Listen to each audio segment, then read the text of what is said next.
Bonjour à tout le monde. Au Vietnam, il est maintenant 6 h du matin. Je me lève très tôt et comme d'habitude, je fais du jogging autour de la rivière des Parfums. Alors, je traverse des monuments architecturaux qui sont construits sous le règne de la dynastie Nguyen. C'est la dernière dynastie du Vietnam durant 143 ans. Parmi des monuments architecturaux, j'adore un vieux pont de fer, F-E-R, derrière moi, là-bas, vous voyez. Ce pont a été construit par les Français à la fin du 19e siècle. À l'époque de la domination française, il y avait 3 ponts de fer qui sont construits par des Français dans 3 régions différentes, le nord, le centre et le sud. Pour moi, c'est une fierté quand j'habite à une ville qui possède un des 3 ponts de fer. C'est ce pont, le pont de Trung Tiên.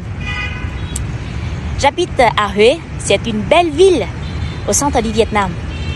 Maintenant, je voudrais vous présenter des informations de ce pont, un pont de fer.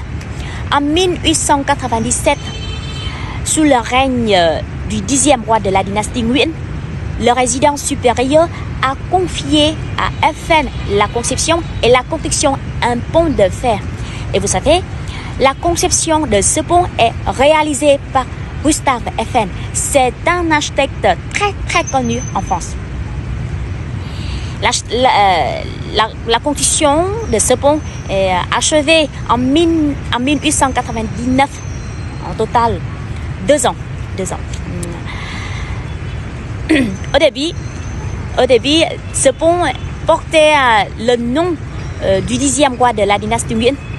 C'était le pont de Thanh Thái. Mais quand ce roi est déporté à l'île Réunion, en Afrique, les Français, ils ont changé le nom de ce pont en pont de Clémenceau. Clémenceau, c'est le nom d'un premier ministre français pendant la Première Guerre mondiale. Mais vous savez, en ce moment-là, les habitants de Huế, ils n'ont pas accepté ce nom. En 1905, ce pont est endommagé par une grande tempête. Mais heureusement, après 2 ans, ce pont est restauré et renforcé en ciment. Maintenant, la longueur totale de ce pont est plus de 400 mètres. Il y a 12 travées. Et vous savez, la conception des 12 travées est en forme semi-circulaire. Et jusqu'à présent, l'architecture de ce pont ne change pas. Vous pouvez voir ça.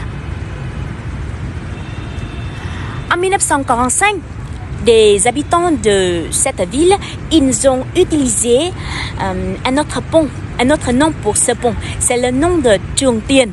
Parce que en ce moment-là, ce pont était près d'une usine coulée de l'argent.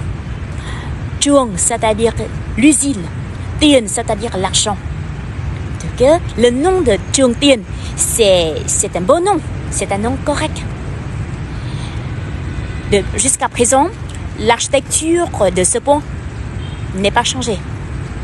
Heureusement, il est considéré comme un témoin historique de cette ville. Et surtout, il est considéré comme un des symboles historiques de cette ville. Voilà. Il faut venir à notre ville pour visiter des monuments architecturaux qui sont construits par des Vietnamiens et des Français. C'est très intéressant. Allez, bienvenue chez nous, Vietnam.